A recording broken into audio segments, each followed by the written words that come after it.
善終創世記24章1節至25章9節。亞伯拉罕喺家鄉吾爾長途跋涉咁嚟到迦南。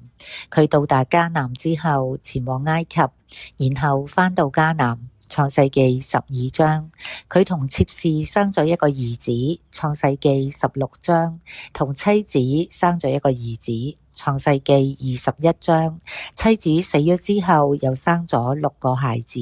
創世記25章，有信心嘅人並非喺信仰上完全，而係喺信心上堅持。一個有信心嘅人如何理想地完成佢同神、同家人、同鄰舍嘅關係呢？隨住年紀嘅增長，佢嘅責任同挑戰係乜嘢呢？係乜嘢嘅起起伏伏、風風雨雨之中支撐住並且彰顯住一個人嘅信仰呢？一，有信仰之人是應許持守者。創世記24章1至8節。亞伯拉罕喺聖經中對佢嘅僕人嘅最後一句著名嘅祈使句，總結咗佢一生同埋佢嘅遺產：要謹慎，不要帶我的兒子回那裡去。創世記24章6節8節。佢對僕人嘅其他熱情洋溢嘅命令係放24章2節，同埋確保24章6節。或者係希伯來文嘅謹慎。主人不僅懇求僕人，而且叫佢起誓。24章3節7節。亞伯拉罕堅決要求以撒未來嘅妻子一定唔可以係一個迦南女子。24章3節。迦南人嘅祖父迦南被詛咒永遠做佢弟兄嘅奴僕。創世記9章25至27節。亞伯拉罕命令要以迦南為居住地，深深咁影響、塑造、建立咗以色列人嘅心態。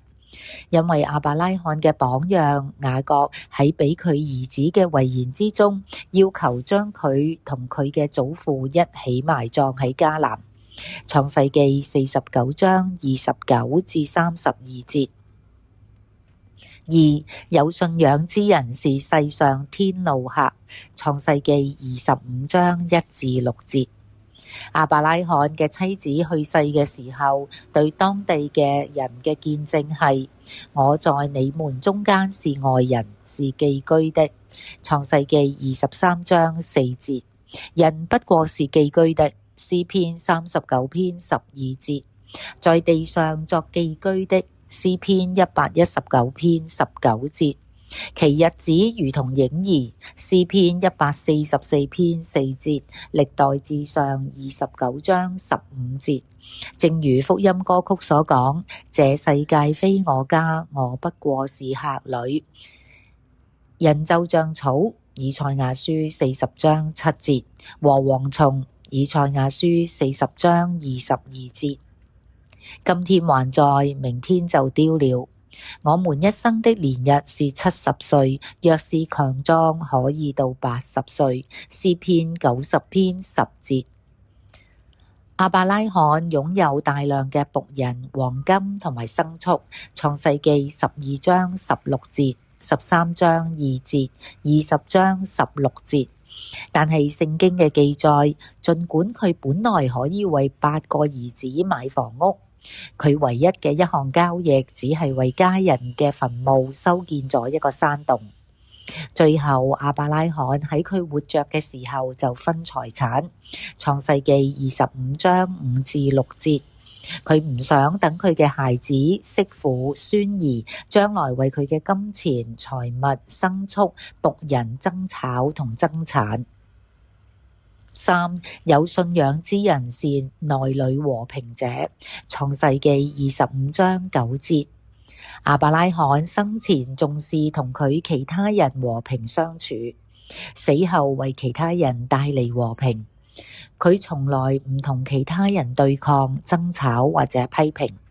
首先，明智嘅亞伯拉罕防止佢嘅兒子們延續母親所引發嘅戰爭。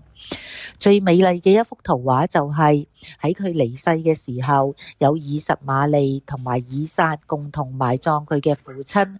創世記25章9節。其次，亞伯拉罕制止咗佢嘅牧人同羅德嘅牧人之間嘅爭吵，甚至係佢侄仔羅德被俘虜嘅時候救咗佢。創世記14章11至12節。為咗羅德嘅緣故，亞伯拉罕冒住觸怒神嘅危險。創世記21章30至32節。但係佢更明白神係公義、憐憫同埋愛嘅。創世記21章31至34節。最後佢同鄰居和好。亞伯拉罕為亞比米勒嘅痊癒禱告。創世記20章15至18節。禱告。創世記20章7節、17節同埋創世記20章17節首次出現喺聖經當中。當誤會差啲要爆發嘅時候，兩人達成咗協定。創世記21章25至34節。佢係樂於助人，亦都樂於接受肯定別人嘅類型，從不惹怒、指責或者激怒他人。結語：你是否要邁出信心嘅步伐，並且接受神嘅應許，要成為和平、公義同埋祝福嘅器皿呢？你是否尋求神嘅旨意，按神嘅方法嚟做神嘅工呢？你是否努力完成任務呢？靠着神嘅恩典，我哋可以喺信仰嘅旅途之中戰勝逆境、焦慮同敵人。冇人一生出嚟就會奔跑，係跪喺度爬行，到雙腳站立，再到自然而平穩咁行走。